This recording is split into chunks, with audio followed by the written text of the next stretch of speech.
Hi everybody, Dr. Misty here, New Horizon Chiropractic and Wellness. Today I'd like to talk to you about alkaline diets and why it's great to have more alkaline foods in your diet versus acidic foods.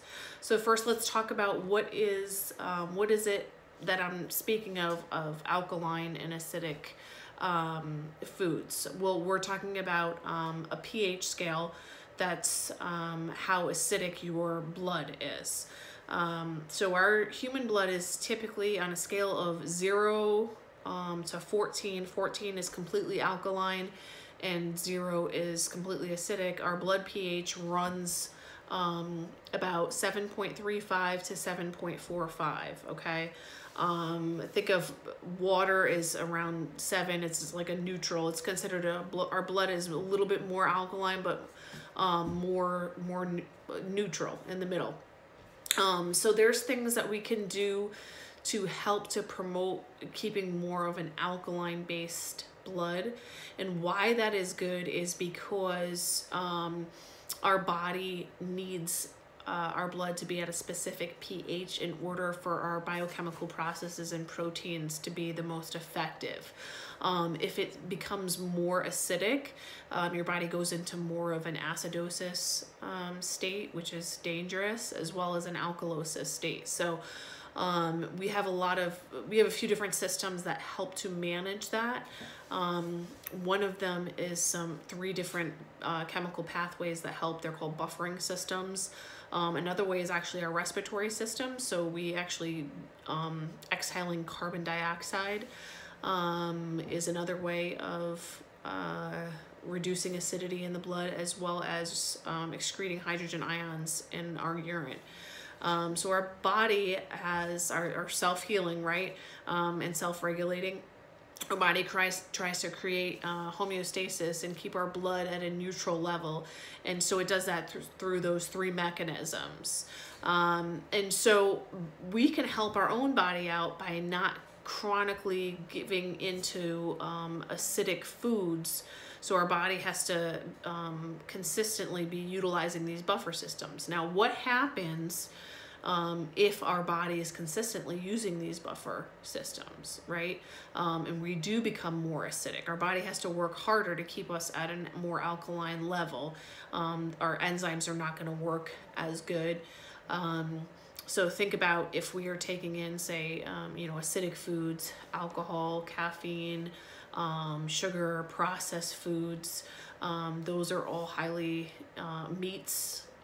They're all inflammatory and acidic.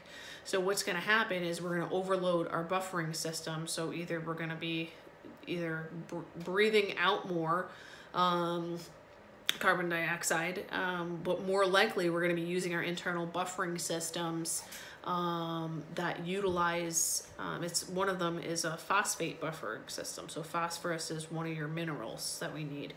And there's a balance with phosphorus and calcium. And so if you're consistently using your phosphorus buffering system, it is, you're trying to keep yourself in more alkaline state, then you will be utilizing and leaching calcium from your bones. So it can consistently, it's possible for it to lead to kidney stones and osteoporosis. There's many dangers there. So those even think about high protein diets that are high in animal product. You want to be careful with things like that, because that is creating a little bit more of an acidic environment in your blood, and it is using those phosphate buffer systems and leaching calcium from our bones. So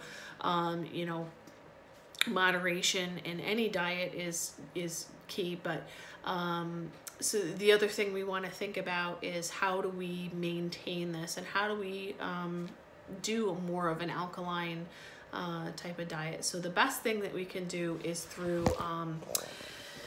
diet, what we drink and what we eat. So if we were to think about what we're going to eat on a daily basis, utilizing more just flat out water. Water's neutral, right? If you can, believe it or not, lemons, I know they seem acidic, but they're actually, once they're in our body, they're really beneficial, and they can become more alkaline. So adding lemon and doing like a tablespoon of apple cider vinegar. Another thing that seems like it would be acidic, but it's very, helps our blood become more alkaline. That can be very helpful. Staying away from carbonated beverages. So there's, again, that's stimulating that phosphorus buffering system if you're having too much Coca-Cola or things like that. As well as it's, carbonated water, carbon, right? So we're gonna have to make sure that our body is, processing the bubbles.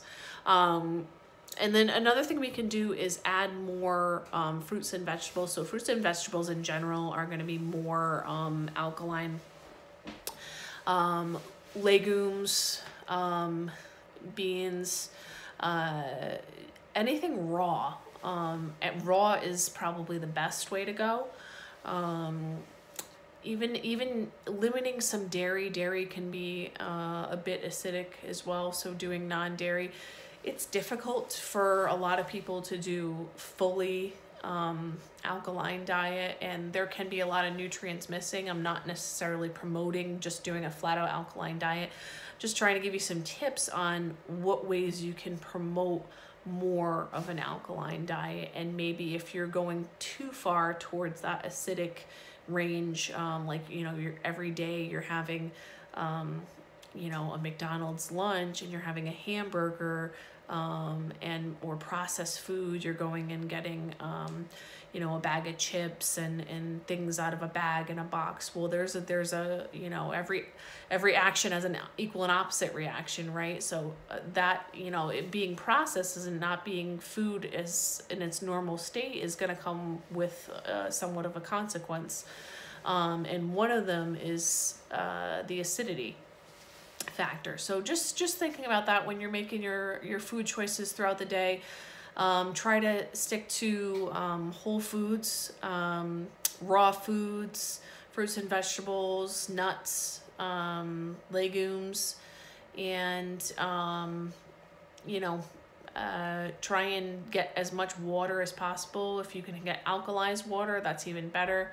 But just trying to diminish some of those other foods that you're eating just in general could be helpful. Not even necessarily changing your diet and going and eating all these other alkaline foods, just reducing the acid, the acidic foods could be really helpful. So I'm Dr. Misty Kosciuszko, and thanks for watching, and I'll be back soon with more educational topics.